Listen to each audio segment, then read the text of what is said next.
ഇനിയിപ്പോ വെട്ടിയിട്ട് ഇനിയിപ്പോ മറ്റേ നീച്ച വെട്ടിട്ട് കാര്യം.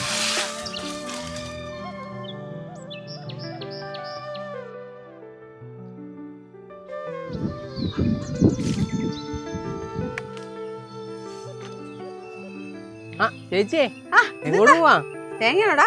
തേങ്ങയല്ല, നല്ല സൂപ്പർ കരിക്ക. കുലുക്കാണോ? കരിക്ക് കുലുങ്ങോ? കരിക്ക തേങ്ങയല്ലേ കുലുങ്ങോളൂ? അല്ല, അത് കരിക്കാണോ തേങ്ങയാണോ അറിയാൻ വേണ്ടി. നല്ല സൂപ്പർ ഇതിന്റെ വെയിറ്റ് നോക്ക്. അതാണ് നമ്മുടെ വിളവെന്ന് പറഞ്ഞത്. സൂപ്പർ, നല്ല അത്യാവശ്യം നല്ല സൈസും. പിന്നെ നല്ല വെള്ളം. ഇപ്പൊ മഴ പെയ്ത് വെയിലൊക്കെ തെളിഞ്ഞു തുടങ്ങിയിട്ട് ഒരു കൂളിംഗും ഉണ്ട്. ഇതിനകത്തിട്ട് അല്ലെങ്കിൽ പിന്നെ ഞാൻ കട്ട് ചെയ്ത് ഇതിപ്പോ ഒരു ഓല ഇടാൻ കേറിയപ്പോ ഒരു കരിക്ക് ഇട്ടതാ. ആണല്ലേ? എന്നാ പിന്നെ വെട്ടി കുടിച്ചാലോ? അതിന് മാത്രം ചൂടാണോ? പിന്നെ ഇത്രയും ദിവസം മഴയാ. പിന്നെ വെട്ടിത്തരാം. ഭയങ്കര ചൂടാടാ. ഓമനാമ എവിടെ നിക്കണേ? ഓമനാമോ ഒന്നും വരാവോ? ഓമനാമ ഓല വെട്ടുവായിരുന്നല്ലേ? പിന്നെ ഒരു കരിക്ക് കിട്ടി വന്ന പിന്നെ നല്ല ചൂട്. ആര് വെട്ടും? അല്ല, വെട്ടാൻ അറിയാൻ മേലഞ്ഞിട്ടില്ല. വെട്ടിയ കറക്റ്റ് ആയിട്ട് വരത്തില്ല എന്നുള്ളതാണ്.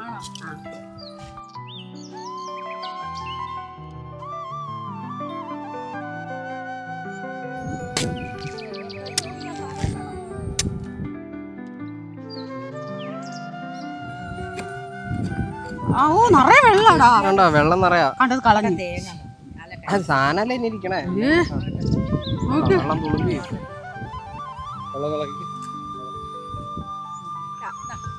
ഇതാണ് ജൈവ സ്ട്രോയാണ്. ജൈവ സ്ട്രോ, നമ്മുടെ കപ്പളത്തിന്റെ തണ്ട് അതിട്ടിട്ടാണ് ഞങ്ങള് ഇത് കുടിക്കാൻ പോകുന്നത്. കുടിച്ചു നോക്കട്ടെ.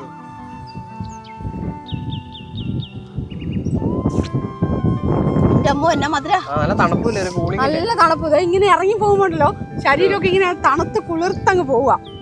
നല്ല ടേസ്റ്റ്. തരാം. അവരും കൂടെ കുടിച്ചോട്ടെ കുറച്ച്. അടിപൊളി അടിപൊളി.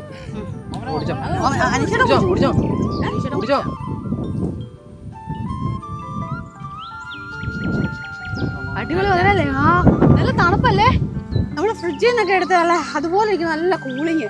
ഇപ്പൊ ഇത്രയും ദിവസം മഴ പെയ്തെങ്കിലുണ്ടല്ലോ, ഇന്നത്തെ ഒരു ദിവസം വെയിൽ കഴിയുമ്പോ നമുക്ക് നല്ല ചൂടാ. ആ സമയത്ത് ഇങ്ങനെ ഒരു കരിക്കൊക്കെ ഇട്ട് നല്ല കാറ്റ്. അതെ, നല്ല കാറ്റ്. ഇവിടെ നമ്മുടെ പാടമൊക്കെ ആയ കാരണം ഇവിടെ നിന്നുള്ള കാറ്റും ഈ ഒരു കരിക്കും കൂടെ കുടിച്ചിങ്ങനെ ഇരിക്കുമ്പോ നല്ല സുഖാ. ഒരു കട്ടിലും കൂടെ ഇപ്പുറത്ത് കിട്ടുവാണെങ്കിൽ സുഖമായിട്ട് അത്രയും രസമാ. പക്ഷെ നമ്മൾ കൂടുതൽ കുടിക്കുന്ന എവിടുന്ന? ഏറ്റവും കൂടുതൽ ഇപ്പൊ കിട്ടുന്ന നമുക്ക് തമിഴ്നാട് കരിക്കാണ്. കൽപ്പവൃക്ഷത്തിന്റെ നാട് കേരളം എന്നുള്ള പേര് മാത്രമേ ഉള്ളൂ. ഇപ്പൊ നമ്മുടെയൊക്കെ വീട്ടിൽ നോക്കിക്കഴിഞ്ഞാല് ഒരു തെങ്ങിന്റെ മണ്ടയിലേക്ക് നോക്കിക്കഴിഞ്ഞാൽ ഒരു കൊലയിൽ ഒരു 3 തേങ്ങ കാണും, അല്ലെങ്കിൽ ഒരു 4 തേങ്ങ. അല്ലെങ്കിൽ ഉള്ളത് മണ്ടരി ആയിരിക്കും. അപ്പൊ അങ്ങനെയുള്ള സമയത്താണ്. പക്ഷെ നമ്മളെ സംബന്ധിച്ചിടത്തോളം ഇവിടെ നമ്മൾ മാംഗോ മെഡോസിൽ അത്യാവശ്യം നല്ല രീതിയിൽ നമ്മൾ തെങ്ങിനും തന്നെയല്ല നമ്മുടെ എല്ലാ ചെടികളെയും നമ്മൾ പരിപാലിക്കുന്നുണ്ട്. അപ്പൊ അതുകൊണ്ട് തന്നെ നമ്മുടെ തെങ്ങിലൊക്കെ അത്യാവശ്യം നല്ല രീതിയിൽ തേങ്ങ ഒരു കൊലയിൽ നമുക്ക് എത്രത്തോളം കാണൂടാ? ഒരു 10-20 എണ്ണം ഒരു എല്ലാം പല ഇനങ്ങളാണ്. പല ഇനം തെങ്ങുകൾ നമുക്ക് 250 മേളിൽ തെങ്ങുകൾ നമുക്ക് ഇവിടെ ഉണ്ട്. അതിൽ പല വെറൈറ്റി തെങ്ങുകളും നമുക്ക് ഇവിടെ ഉണ്ട്. കുള്ളം തെങ്ങുണ്ട്, ഹൈറ്റുള്ള തെങ്ങുണ്ട്, പല ഇനങ്ങളുണ്ട്. ചെന്തെങ്ങുണ്ട്, ഡീൻഡുടിയൊക്കെ പണ്ട് വർഷങ്ങൾക്ക് മുന്നേ ഉള്ള പണ്ടത്തെ ഏറ്റവും കൂടുതൽ കൃഷി ചെയ്തിരുന്ന തെങ്ങുകൾ അതൊക്കെയാണ്. നാടൻ വെറൈറ്റിയുള്ള ഒരുപാട് എല്ലാം തന്നെ നമ്മൾ ഇവിടെ കൃഷി ചെയ്തിട്ടുണ്ട്. അപ്പൊ എന്തായാലും നമ്മൾ ഇന്നത്തെ ഒരു വീഡിയോ ഈ കരിക്ക് കുടിച്ചോണ്ട് പറയണം. നമ്മൾ തെങ്ങിന്റെ ഒരു പരിചരണത്തെ കുറിച്ചിട്ടാണ്. അത് എന്തായാലും രാഹുലൊക്കെ അതിനെക്കുറിച്ച് കൂടുതലായിട്ട് ഫാമൊക്കെ കൂടുതൽ കൈകാര്യം ചെയ്യുന്നതുകൊണ്ട് അവനാണ് അതിനെക്കുറിച്ച് കൂടുതലായിട്ട് കാര്യങ്ങൾ അറിയാവുന്നത്. കാരണം തെങ്ങിനെ എങ്ങനെ പരിപാലിക്കണം, തെങ്ങിന് എത്രത്തോളം വളയിടണം, അതിനെക്കുറിച്ചുള്ളത്. അപ്പൊ അതാണ് നമ്മൾ പറഞ്ഞത്. ഞാൻ ഈ കരിക്കൊന്ന് തീർത്തോട്ടോ. അനീഷേട്ടാ വേണോ? തീർത്തോ.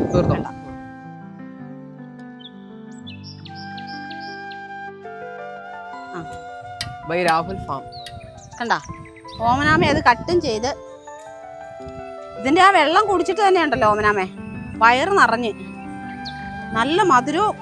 എനിക്ക് തോന്നുന്നു ഒരു 2.5 ഗ്ലാസ് വെള്ളം ഉണ്ടായിരുന്നെന്ന് തോന്നുന്നു. തണുപ്പും. രാഹുലേടാ നിനക്ക് വേണോ? കഴിച്ചോ. ഇത് നമ്മുടെ ചേച്ചിമാർക്ക് കൊടുക്ക്. ഇച്ചിരി മൂത്ത് പോയി അല്ലേ? പക്ഷെ അത് വേറൊരു ടേസ്റ്റാ. നമ്മുടെ വീട്ടിലൊക്കെ തേങ്ങ ഇടുമ്പോഴത്തേക്കും തേങ്ങ ഇടാൻ വേണ്ടി ചേട്ടനെ കൊണ്ട് കരിക്ക് വെട്ടിക്കും. കരിക്ക് വെട്ടി ശേഷം ആ കരിക്ക് വെട്ടി ഇങ്ങനെ കുത്തി ഇങ്ങനെ എടുത്തിട്ട് ഒറ്റ എണ്ണായിട്ട് വയ്ക്കും. എന്നിട്ട് അതിനകത്ത് ശർക്കരയൊക്കെ വെച്ചിട്ട് അതിങ്ങനെ ഒടിച്ചിട്ട് ആ ശർക്കരയും കൂട്ടി തിന്നും. നല്ല ടേസ്റ്റാണ് കഴിക്കാൻ. കരിക്ക് കുടിച്ചു കേട്ടോ, വയറ് ഫുള്ളായി. അത് കട്ട് ചെയ്തിട്ട് അതിൻ്റെ ആ അകത്തുള്ള തേങ്ങ കരിക്ക് തിന്നാനുള്ള ഇതുപോലും വയറില്ലായിരുന്നു, കാരണം അത്രയും വെള്ളം ഉണ്ടായിരുന്നു. 2.5 ഗ്ലാസ് വെള്ളമെങ്കിലും ഉണ്ടാവും.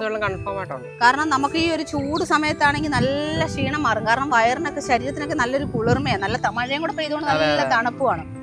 അപ്പം നമ്മൾ പറഞ്ഞു വന്നത് നമ്മൾ തെങ്ങിൻ്റെ പരിപാലനത്തെ കുറിച്ചാണ്. നമ്മൾ സാധാരണയൊക്കെ നമ്മൾ നേരത്തെ പറഞ്ഞ പോലെ സാധാരണഗതിയിൽ ഇപ്പോൾ ഉള്ള ഏത് വീട്ടിൽ ചെന്ന് നോക്കിയാലും കാണും ഒരു കൊലയിൽ ഒരു 4 തേങ്ങ അല്ലെങ്കിൽ ഒരു 5 തേങ്ങ. അതൊക്കെയാണ് മച്ചിങ്ങ കൊഴിഞ്ഞു പോകലാണ്. അതേപോലെ തന്നെ ഇതും ഉണ്ട്, എന്താണ് മണ്ടരി. തേങ്ങയ്ക്ക് ഇത്ര മുഴുപ്പേ കാണും ഉണ്ടായി വരുമ്പോഴത്തേക്കും. അപ്പൊ ഈ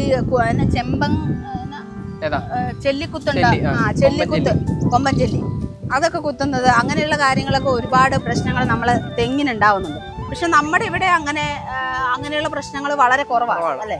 നമ്മള് വളപ്രയോഗം കറക്റ്റ് എന്ന് തന്നെയല്ല, നമ്മളുടെ തെങ്ങ് ക്ലീൻ ചെയ്യല അത് പ്രധാന കാരണമാണ്. അപ്പൊ അതിനെക്കുറിച്ച് ഇവര് രാഹുലൊക്കെയാണ് ഫാമിന്റെ കാര്യങ്ങൾ കൂടുതലെല്ലാം നോക്കി കണ്ട് ചെയ്യിപ്പിക്കുന്നത്. അപ്പൊ അതുകൊണ്ടാണ് രാഹുലിനെയും കൂടെ കൂട്ടിയത്. കാരണം നമ്മൾ നോർമലി നമുക്ക് സാധാരണ വീട്ടിൽ ചെയ്യാൻ പറ്റുന്ന കുറച്ച് കാര്യങ്ങൾ ശ്രദ്ധിച്ചാൽ മതി. നമ്മുടെ വീട്ടിൽ ഒരു 3 തെങ്ങ അല്ലെങ്കിൽ 4 തെങ്ങ അല്ലെങ്കിൽ നമുക്കൊരു മാസത്തെ അല്ലേ 45 ദിവസം കൂടുമ്പോഴല്ലേ തേങ്ങ ഇടുന്നത്. അപ്പൊ ആ ഒരു ദിവസത്തിനിടയ്ക്ക് നമുക്ക് നമ്മുടെ വീട്ടിലേക്ക് ആവശ്യമുള്ള തേങ്ങ നമുക്ക് കിട്ടും. എണ്ണയുടെ വില നോക്കിയാൽ സ്വർണത്തിന്റെ വിലയും എണ്ണയുടെ വിലയും തമ്മിൽ ഒരു ഫൈറ്റ് ആണ്. ആരാണ് ഫസ്റ്റ് എന്നുള്ള രീതിയിലാണ്. സ്വർണ്ണ വില 1 ലക്ഷത്തിലേക്ക് എത്താറായി, വെളിച്ചെണ്ണയുടെ വിലയാണെങ്കിൽ 500-ൽ എത്താറായി എന്ന് പറഞ്ഞാൽ ഇവിടെ 90 രൂപ. തേങ്ങയാണെങ്കിൽ അതിന് മേലേക്ക്. ഇവര് 3ഉം കൂടെ മത്സരത്തിലാണ്, ആരാണ് ആദ്യം എത്തുന്നതെന്നുള്ള മത്സരം നടന്നുകൊണ്ടിരിക്കുക. അപ്പൊ അതുകൊണ്ട് തന്നെ നമ്മുടെ വീടുകളിലൊക്കെ തെങ്ങുണ്ടെങ്കിൽ അതൊന്ന് പരിപാലിച്ചാൽ നമുക്ക് ആവശ്യമുള്ള തേങ്ങ, അതേപോലെ തന്നെ തേങ്ങ ഉപയോഗം കുറവുള്ളവർക്കാണെങ്കിൽ തന്നെ വെള്ളത്തിന് കിട്ടുന്ന കൊപ്ര കൊടുത്തു കഴിഞ്ഞാൽ അത്യാവശ്യം വെളിച്ചെണ്ണ, അങ്ങനെയുള്ള കാര്യങ്ങളെല്ലാം തന്നെ കിട്ടും. അപ്പൊ എന്തായാലും നമുക്ക് വീഡിയോയിലോട്ട് കിടക്കാം. എടാ, കരിക്ക് കുടിച്ചപ്പോഴേ അതിന്റെ ആ ഒരു മധുരവും ടേസ്റ്റും എന്റെ വായിന്ന് പോകണില്ല. അപ്പൊ ശരിക്കും നമ്മളിവിടെ ഈ തെങ്ങിന് എന്തൊക്കെ വളങ്ങളാ, കാരണം അതിന് എങ്ങനെയാണ് അതിന്റെ പരിപാലനം? കാരണം ഞാന് ചേട്ടനും കൂടെ കഴിഞ്ഞ ദിവസം ഇങ്ങനെ പുറത്തു പോയി, ഈ മഴക്കാലം തുടങ്ങുന്നതിന് മുമ്പാ. അപ്പൊ ആ പോയ സമയത്ത് നമ്മള് റോഡ് സൈഡിൽ നിന്ന് ഒരു സ്ഥലത്തുനിന്ന് കരിക്ക് കുടിച്ചു. അപ്പൊ അത് നമ്മള് കുടിക്കാത്ത കൊണ്ട് കൊതി കൊണ്ട് കുടിക്കുന്ന വല്ലപ്പോഴും ഒക്കെ അല്ലല്ലോ. ഒരു ടേസ്റ്റും ഇല്ല, ഒരു വാട്ട ചൊവ. കുടിച്ചിട്ട് ആ ഒരു കരിക്കാണ് കുടിക്കുന്നതിന് ഒരു ഫീല് കിട്ടണ്ടേ, അതുപോലും ഇല്ല, അങ്ങനത്തെ ഒരു സാധനം. അപ്പൊ ഇവിടെ വന്ന് കുടിച്ചപ്പോ ഭയങ്കര ഡിഫറെന്റാ. നമ്മള് ശരിക്കും പറഞ്ഞാൽ നമ്മള് വീട്ടിൽ നിന്ന് ഇടുന്ന കുടിക്കുന്ന കരിക്കിന് നല്ല ടേസ്റ്റ് ഉണ്ടാവും. കുടിച്ചപ്പോ നല്ല തണുപ്പും, അതും ഇത്രയും വെള്ളവും. ആ ഒരു തേങ്ങ ഫുൾ ഇങ്ങനെ വെള്ളം നിറഞ്ഞു കിടക്കുക, നല്ല ക്വാണ്ടിറ്റിയിലാണ്. മേടിക്കണ പൈസക്ക് അത് ലാഭ. നമ്മൾ ഒരു കരിക്ക് വാങ്ങിച്ചാൽ അത് മുതലാണ് നമുക്ക്. അത് നമ്മുടെ കരിക്ക് സ്റ്റാളിൽ ഗസ്റ്റ് കുടിക്കുമ്പോ ആ ഒരു അഭിപ്രായം പറയാറുണ്ട്.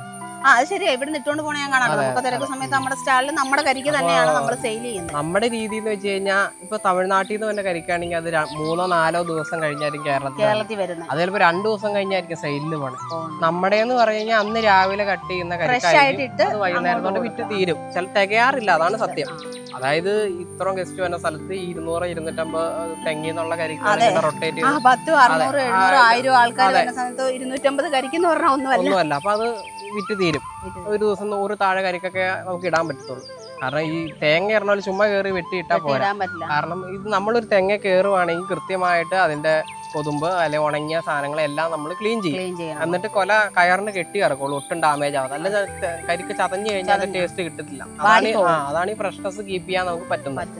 അപ്പൊ പ്രധാന വിഷയം എന്ന് പറഞ്ഞാൽ തെങ്ങിന് 2 കീടങ്ങളാണ് പ്രധാനമായിട്ട് ആക്രമിക്കുന്നത്. അതായത് കൊമ്പൻ ചില്ലി, പിന്നെ ചെമ്പൻ ചില്ലി.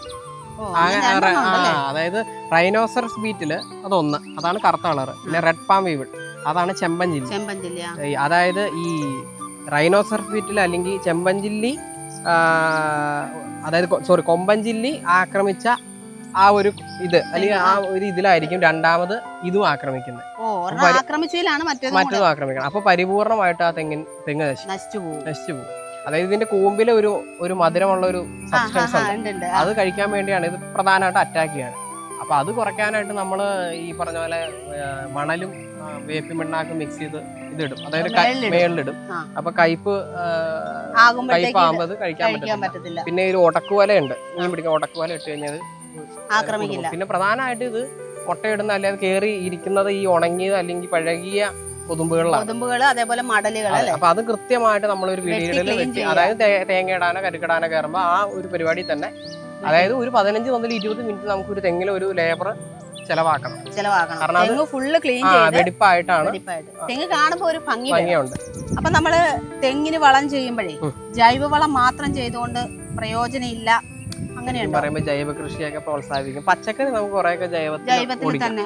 പക്ഷെ തെങ്ങ് എന്ന് പറയുന്നത് ഇത്ര വലിയൊരു വിളയുണ്ടാവും, കൽപ്പവൃക്ഷമാണ്.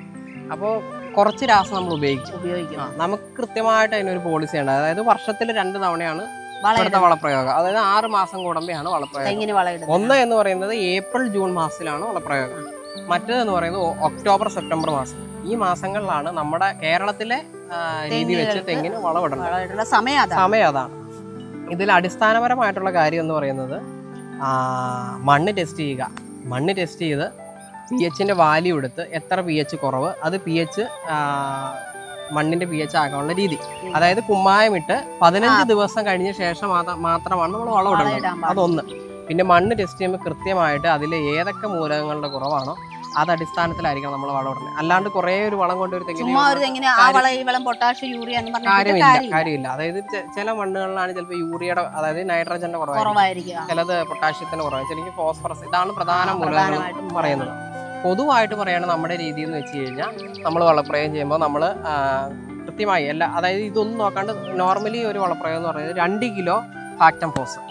ഫാക്ടം ഫോസ് എന്ന് പറഞ്ഞാൽ അതിൽ നൈട്രജന്റെ കണ്ടന്റ് ഉണ്ട്, അതുപോലെ ഫോസ്ഫറസ് ഉണ്ട്, അതുപോലെ പിന്നെ അത് ഒരു 1 കിലോളം പൊട്ടാഷ് എന്ന് പറഞ്ഞാൽ റെഡ് കളറിൽ ഉള്ള ഒരു വളമുണ്ട്, പൊടി പോലെയാണ്. അതുപോലെ തന്നെ വൈറ്റ് കളറും ഉണ്ട്.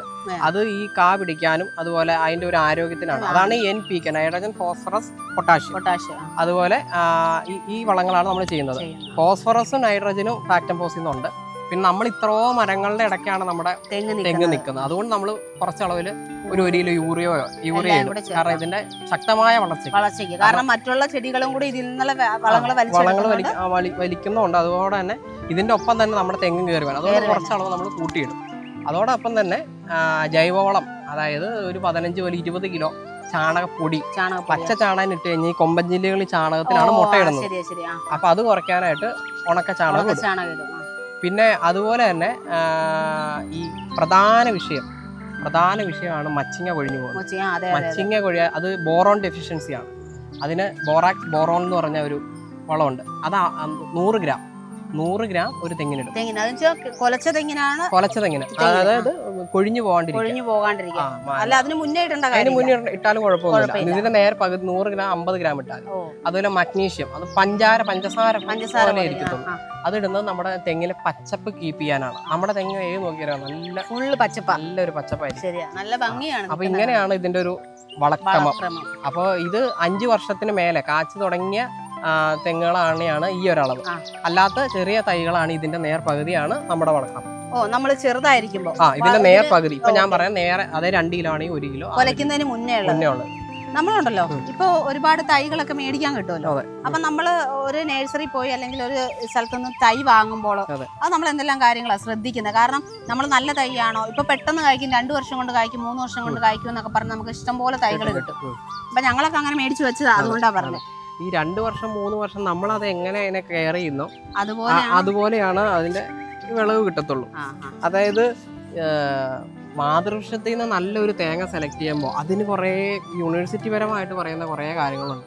അതായത് ആ ഒരു തെങ്ങാണെങ്കിൽ ആ ഒരു തെങ്ങിൽ നിന്ന് ഒരു വർഷം ഏറ്റവും കുറഞ്ഞത് ഒരു 80 തേങ്ങയിലും വിളവുണ്ടാവണം. അതുപോലെ ഇതിന്റെ പ്രായം എന്ന് പറയുന്നത് 5 വർഷം മുതൽ 20 വർഷം വരെയുള്ള ഒരു ഏജ് ആയിരിക്കണം ഈ തെങ്ങിന്. അതുപോലെ തന്നെ ആരോഗ്യമുള്ള തെങ്ങിന് 25 അല്ലെങ്കിൽ 20 മുതൽ 30 ഓലകൾ കാണണം. ഇങ്ങനെ കുറെ സംഭവങ്ങളിൽ അതിൽ നിന്നാണ് നമ്മൾ ഒരു തേങ്ങ സെലക്ട് ചെയ്യുന്നത്. അങ്ങനെ ഒരു മാതൃവൃക്ഷത്തിൽ നിന്നാണ് നമ്മൾ അതിന്റെ വിത്ത് എടുക്കുന്നത്. പിന്നെ ഇത് 2 രീതിയിൽ മുളപ്പിക്കുന്ന രീതിയുണ്ട്. അതായത് ഇങ്ങനെ കിടത്തിയിട്ട് മുളപ്പിക്കുന്നുണ്ട്, കുത്തനെ നിർത്തി മുളപ്പിക്കുന്ന രീതിയുണ്ട്. അപ്പൊ ഇതിൽ ഈ കുത്തനെ നിർത്തി ചെയ്യുന്നതായിരിക്കും കൂടുതൽ നഴ്സറിക്കാർ ചെയ്യുന്നത്. കാരണം ഇത് ട്രാവൽ ചെയ്യാനും കാര്യങ്ങളൊക്കെ എളുപ്പമുണ്ടാവും. കാരണം അട്ടി വെച്ച് വണ്ടിക്കകത്ത് കയറ്റാം. അങ്ങനെ ഒരു രീതിയാണ്. പിന്നെ ഉണ്ടല്ലോ, നമ്മളൊരു തൈ സെലക്ട് ചെയ്യണം. നമ്മളൊരു നഴ്സറി പോയി തൈ സെലക്ട് ചെയ്യുമ്പോൾ അതിന്റെ പ്രധാനമായിട്ട് അതിന്റെ മുള പൊട്ടിയിരിക്കുന്ന ഭാഗത്തിൽ അത്യാവശ്യം കട്ടി വേണം. ഒരു 7-8 ഓലകൾ വേണം അതിന്. ഒരു 9 ഒരു തൈ വലുതായി നിൽക്കണതിൽ 7-8 ഓലകൾ വേണം. ഏറ്റവും കുറഞ്ഞ 5-6 എണ്ണമെങ്കിലും വേണം. പിന്നെ എന്നാന്ന് വെച്ച് കഴിഞ്ഞാൽ ഓല നല്ല ഹെൽത്തി ആണോ, അങ്ങനെ നോക്കണം. പിന്നെ നമുക്ക് കാണുമ്പോ അറിയാലോ ഒത്തിരി ഹെൽത്തി ആയിട്ടുള്ള തൈ എടുക്കണമെങ്കിൽ ഒരു 9 മാസം എങ്കിലും കഴിയണം. ആ ഒരു മുളപ്പിച്ചിട്ട് 9 മാസം കഴിയണം. കാരണം ഇത് മുളയ്ക്കാൻ തന്നെ 6 മാസമൊക്കെ എടുക്കും. അപ്പൊ അങ്ങനെ പല രീതിയിൽ ചെയ്യണ്ട്. അങ്ങനെ പല പല വെറൈറ്റികളുള്ള തെങ്ങുകളും ഇപ്പൊ കേരളത്തിൽ അവൈലബിൾ ആണ്. എനിക്ക് തോന്നുന്നു പണ്ടത്തെ ആ ഒരു തെങ്ങ് എന്ന് പറഞ്ഞാൽ ഇത്രത്തോളം വെറൈറ്റികൾ ഇല്ലല്ലോ. ഒത്തിരി വെറൈറ്റികളുണ്ട്. അതായത് കരിക്കിന്റെ പർപ്പസിന് പ്രത്യേക ഇനങ്ങളുണ്ട്. തേങ്ങാ ഉൽപാദനത്തിന് അങ്ങനെ ചെന്തങ്ങൊക്കെ കൂടുതലും കരിക്ക് ഉൽപാദനം. തമിഴ്നാടൊക്കെ പോയി കഴിഞ്ഞാൽ കൂടുതലും ചെന്തങ്ങ ആയിരിക്കും. പക്ഷെ ചെന്തങ്ങിന് കരിക്ക് സൂപ്പറാ, നല്ല മധുരവാ, കഴിക്കാൻ നല്ല ടേസ്റ്റാ. പിന്നെ ഈ വെട്ടുകല്ല് മണ്ണ് ഉള്ള ലാറ്ററൈറ്റ് സോയിലുള്ള പ്രദേശങ്ങളിൽ കൂടുതലും നമ്മുടെ ഈ ഉണക്കമീനിലിട്ട കല്ലുപ്പ്, വേസ്റ്റ് കല്ലുപ്പ്, കാരണം അത് തെങ്ങിന് നല്ലതാണ്. കാരണം ഈ കടൽ പ്രദേശത്തുള്ള തെങ്ങുകളുണ്ട് ഭയങ്കര വിളവായിരിക്കും. അപ്പൊ ഉപ്പ് ചീപ്പായിട്ട് കിട്ടും. 50 കിലോയുടെ ചാക്കൊക്കെ ചിലപ്പോൾ 10-50 രൂപയ്ക്ക്, 1 കിലോ 1 രൂപയ്ക്കേ വരത്തുള്ളൂ. അപ്പൊ അത് നല്ലൊരു ഇതാണ്. അത് നമ്മള് നടുമ്പോൾ അത് നല്ല ചെയ്താൽ നല്ല. കടൽ പ്രദേശത്തല്ല, ഈ വെട്ടുകല്ല് മണ്ണുള്ള നമ്മുടെ പോലുള്ള പ്രദേശങ്ങൾ, അങ്ങനെ എറണാകുളം, കോട്ടയം പോലുള്ള ജില്ലകളിൽ അത് വളരെ നല്ലതാണ്. പിന്നെ വളം ഇടുമ്പോൾ ചെറുതായിട്ട് വേര് പൊട്ടണം. അതുപോലെ കൊത്തി നമ്മള് അത് ഞങ്ങളൊക്കെ പണ്ട് ഇട്ടിട്ടുണ്ട് കേട്ടോ. നമ്മള് ചോട് ഇങ്ങനെ ഇത്ര 1 മീറ്റർ അതായത് തെങ്ങിന്റെ തടിയിൽ നിന്ന് 1 മീറ്റർ അകലത്തിലെ വളം ഇടാവുള്ളൂ. എന്നിട്ട് ആ വേര് ഇങ്ങനെ കൊത്തി പൊട്ടിച്ച് എന്നിട്ട് തടം അടക്കണേ നല്ല. പിന്നെ എന്താ വെച്ചാൽ നമ്മൾ ഈ ചീമക്കൊന്നയുടെ ഇലയൊക്കെ വെട്ടിയെടുത്ത ജൈവപരമായിട്ട് അതിന് കുറെ ഗുണങ്ങളുണ്ട്. കാരണം പെട്ടെന്ന് നന്നായിട്ട് ഇഴുകി ചേരും മണ്ണുമായിട്ട്. അതിനാ വേരിന് വലിച്ചെടുക്കാനും പറ്റും. കാരണം വേര് പൊട്ടിക്കഴിഞ്ഞാൽ നമ്മൾ വളയിട്ട് കഴിയുമ്പോൾ ആ വേരിലൂടെ പെട്ടെന്ന് വലിച്ചെടുക്കും. ഹോമിയോ ഗുളികളൊക്കെ വരുന്നുണ്ട് ഇതിന്റെ, അതായത് ഈ ചെല്ലി ആക്രമണത്തിന് അങ്ങനെ, അതായത് വേര് പൊട്ടിച്ച് ഈ വെള്ളത്തിൽ ഇത് കലക്കി വെള്ളത്തിൽ കലക്കി വെച്ചിട്ട് മൂടുന്ന അങ്ങനെ രീതികളൊക്കെ ഉണ്ട്. നമ്മൾ തെങ്ങിന്റെ ചോട് വേര് പൊട്ടിക്കും, എന്നിട്ട് കുഴിച്ചിട്ട് അതിനകത്തേക്ക് ഈ വെള്ളം പ്ലാസ്റ്റിക് കവറിലാക്കി ഇറക്കി എന്നിട്ട് ആ വേര് അതിനകത്തേക്ക് വെച്ചിട്ട് പെട്ടെന്ന് സക്ക് ചെയ്ത് ഈ വളം വലിച്ചെടുക്കും. അതുപോലെ ഈ ചെല്ലിയുടെ ആക്രമണം രോഗങ്ങളെ കുറയ്ക്കാൻ പ്രധാനമായിട്ട് ഈ പറഞ്ഞ പോലെ വേപ്പിമിണ്ണാക്കൊക്കെ ചോടുകളിൽ ഇടും. പിന്നെ എന്നാന്ന് വെച്ചാൽ നമ്മൾ ഈ തൈ നടുമ്പോ എന്ന് പറഞ്ഞു കഴിഞ്ഞാൽ ഒരു 7 മീറ്റർ × 9 മീറ്റർ, അതാണ് അതിന്റെ ഒരു കണക്ക്. ഒരു തൈ നട്ടാല് 7 മീറ്റർ അല്ലെ 9 മീറ്റർ അകലത്തിൽ, അല്ലെ അതായത് വീതി നീളമായ പറയാണ് 7 മീറ്റർ. അതായത് ഇപ്പൊ 4 തെങ്ങാണി ഇങ്ങനെ അതായത് ത്രികോണ രൂപത്തിൽ പല രീതിക്കും പല അളവുകളാണ്. അതായത് ത്രികോണ രീതിയുണ്ട്, അതായത് സ്ക്വയർ ഷേപ്പ് ഉണ്ട്, റെക്ടാങ്കിൾ ഉണ്ട്, അതുപോലെ ട്രയാങ്കിൾ ഉണ്ട്, അങ്ങനെ പല ഷേപ്പിൽ. അതായത് ഒരു ഹെക്ടറിൽ, അതായത് 1 ഹെക്ടർ എന്ന് പറഞ്ഞാൽ 2.5 ഏക്കർ. 2.5 ഏക്കറിൽ 198, 200 തെങ്ങുകൾ, അങ്ങനെയാണ് കണക്ക്. അപ്പൊ ആ ഒരു അകലെ നമ്മൾ ഏതാണ്ട് കീപ്പ് ചെയ്താൽ അതിന്റെ ഇന്റർക്രോപ്സ് ആയിട്ട് ഇപ്പൊ പയറോ അങ്ങനെ ഇടവിള പയറ് ചെയ്യാൻ പറ്റും. എന്താണ് ഇതൊക്കെ നടില്ലേ, കൊക്കോയൊക്കെ നടും. അതായത് ഹൈറ്റ് അനുസരിച്ച് ഇപ്പൊ തെങ്ങിന്റെ അവിടെ നമ്മളിപ്പോ ചീമക്കൊന്നയെ കൊടുത്തു കഴിഞ്ഞാൽ അതിൽ കുരുമുളക് ചെയ്യാം. അപ്പൊ ഈ തെങ്ങിന്റെ വിളവ് ആവണേന് മുന്നേ തന്നെ ചെറിയ രീതിക്ക് നമുക്ക് കുരുമുളകിന്റെ അങ്ങനെ കിട്ടും. അപ്പൊ അതും ഒരു പോസിബിലിറ്റീസ് ആണ്. അത് ശരി. പിന്നെ നമ്മൾ ഈ നടുമ്പോഴത്തേക്കും അതിനകത്ത് ചാണകപ്പൊടി അങ്ങനെ എന്തെങ്കിലും ഇട്ടിട്ടാണോ? അതായത് അടിവളം കൂടുതലും വേപ്പിമിണ്ണാക്കൊക്കെ ഏറ്റവും അടി കൊടുക്കണേ നല്ലത്. കാരണം ഇതിന് അധികം അതായത് മണ്ണ് തന്നെ പ്രത്യേക ലെയർ ഉണ്ട്. ഏറ്റവും മേളിലുള്ളതാണ് ടോപ്പ് സോയിൽ. അതായത് കരിയില മുതൽ വെള്ളം ചാടി, അതായത് ഒരു പ്രത്യേക വളപ്രയോഗം ഈ മണ്ണിന്റെ മേളിലായിട്ടുണ്ടാവും. അപ്പൊ കുഴി താത്തി കഴിഞ്ഞ് ഈ മേൽമണ്ണ് മാറ്റി വെച്ചിട്ട് മേൽമണ്ണ് അടിയിൽ പോണം. അതായത് വേരിരിക്കുന്ന ഭാഗത്ത് മേൽമണ്ണ് പോണം, എങ്കിലും മാത്രമാണ് ഈ മേളിലുള്ള വളമുള്ള കാര്യങ്ങളെല്ലാം കിട്ടത്തുള്ളൂ. അപ്പൊ ടോപ്പ് സോയില്, അത് കഴിഞ്ഞ് സബ് സോയിൽ. അപ്പൊ സബ് സോയിലാണ് ഏറ്റവും ടോപ്പിൽ വരുന്നത്. അതായത് ചാണകപ്പൊടി, വേപ്പിൻ പിണ്ണാക്ക്, എല്ലുപൊടി, ഇങ്ങനെയുള്ള കൂടുതൽ തുടക്കത്തിൽ നമ്മൾ ജൈവവളങ്ങളാണ് അടിവളമായിട്ട് കൊടുക്കുന്നത്. വേണമെങ്കിൽ കരിയിലൊക്കെ വെച്ച് മറയ്ക്കാം. ഇപ്പൊ നമ്മളിപ്പോ ഇവിടെ കമ്പോസ്റ്റ് ചെയ്യേണ്ടത്, അതായത് നമ്മളിവിടുത്തെ തെങ്ങിന്റെ ഒരു സാധനം നമ്മൾ കളയല്ല. ഇപ്പൊ ഈർക്കിളി ഉണ്ടെങ്കിൽ നമ്മളിവിടെ അടിച്ചു വാരാൻ ചേച്ചിമാര് ഈ ഏരിയ അടിച്ചു വാരാനുള്ള ജോലികൾ മൊത്തം നമ്മുടെ ഇവിടെ തെങ്ങിന്റെ ഓലകളാണ്. പച്ചയോല ഒരുപാട് നീണ്ടു നിൽക്കുന്നത് നമ്മൾ കട്ട് ചെയ്തെടുത്തിട്ട് അതാണ് അവര് ചൂലിന് ഈർക്കിലി. പിന്നെ ചകിരിയാണ് കമ്പോസ്റ്റ് ചെയ്യേണ്ടത്. ആ കമ്പോസ്റ്റുകളൊക്കെ തന്നെ, അതായത് ഒരു സാധനം നമ്മളിവിടെ വേസ്റ്റ് ചെയ്യുന്നത്. ഇവിടെ നമ്മുടെ തെങ്ങിന്റേതല്ല, ഇവിടെ കിട്ടുന്ന ഒരു സാധനങ്ങളുടെ ഒരു ഇലകൾ പോലും നമ്മൾ വേസ്റ്റ് ആയിക്കൊണ്ട് കത്തിച്ച് കളയുന്നില്ല. അത് ഓരോ മരത്തിന്റെയും അതെ, അതേപോലെ തന്നെ ഓരോ മരത്തിന്റെയും ചോട്ടിൽ നിങ്ങൾക്ക് ശ്രദ്ധിച്ചറിയാം, അതിന്റെ തന്നെ ചവറുകൾ നമ്മൾ അതിന്റെ ചോട്ടിൽ തന്നെ ഇട്ട് വളമായിട്ട് കൊടുക്കുക ചെയ്യുന്നത്. അന്നേരം നമുക്ക് ഈ വെള്ളം ഒഴിക്കുന്ന ഒരു പരിധി വരെ നമുക്ക് കുറയ്ക്കാൻ പറ്റും. ജലാംശം ചോട്ടിൽ ഇപ്പോഴും കാണും. അത് ശരിയാ. ഇതാണ് നമ്മുടെ ഇവിടെ നമ്മുടെ മാംഗോ മെഡോസില് ഇങ്ങനെയുള്ള കൃഷി രീതികളിലാണ് നമ്മൾ തെങ്ങെന്നല്ല ഓരോ ചെടിക്കും ഓരോ രീതിയിലാണ് നമ്മൾ അതിനെ ട്രീറ്റ് ചെയ്യുന്നത്. പ്രത്യേക ഒരു കെയർ, കാരണം അതനുസരിച്ച് വരുമാനം നമുക്ക് തരും. അത് തന്നെയല്ല, നമ്മുടെ ഇവിടെ നിൽക്കുന്ന എല്ലാ മരങ്ങളും ചെടികളും തെങ്ങ് അല്ല, ബാക്കിയുള്ളതൊക്കെ തന്നെ റെയർ ആയിട്ടുള്ള അപ്പൊ അതിനെയൊക്കെ അതിന്റെ ക്ലൈമറ്റിൽ നിൽക്കുന്നതിനെ ഇവിടെ കൊണ്ടുവന്ന് നമ്മുടെ ക്ലൈമറ്റിൽ വളർത്തണമെങ്കിൽ അത്രത്തോളം എഫേർട്ട് എടുക്കണം, എങ്കിൽ മാത്രമേ അത് വളർന്നു കിട്ടുള്ളൂ. അപ്പൊ അതുകൊണ്ട് തന്നെ നമ്മൾ ഇവിടെ നിൽക്കുന്ന ഓരോ മരത്തിനും ഓരോ രീതിയിലുള്ള കെയർ, അതിന് വേണ്ട രീതിയിലുള്ള കെയർ ആണ് നമ്മൾ കൊടുക്കുന്നത്. തെങ്ങിന്റെ കാര്യം നമുക്ക് കൃത്യമായിട്ട് ഇടവേളയുള്ള ചിട്ടയായ പ്രവർത്തനങ്ങളുള്ള വളപ്രയോഗം ഉണ്ട്. ഇത് ചെയ്യാൻ തന്നെ നമുക്കുള്ള സ്റ്റാഫ് ഉണ്ട്. കാരണം പുറത്തുനിന്ന് ഇപ്പൊ ഒരാളെ വിളിച്ച് ഇത്രയും തെങ്ങ് ഡെയിലി ചെയ്യിക്കാൻ ഒരു തെങ്ങ് കയറണമെങ്കിൽ എത്ര രൂപ?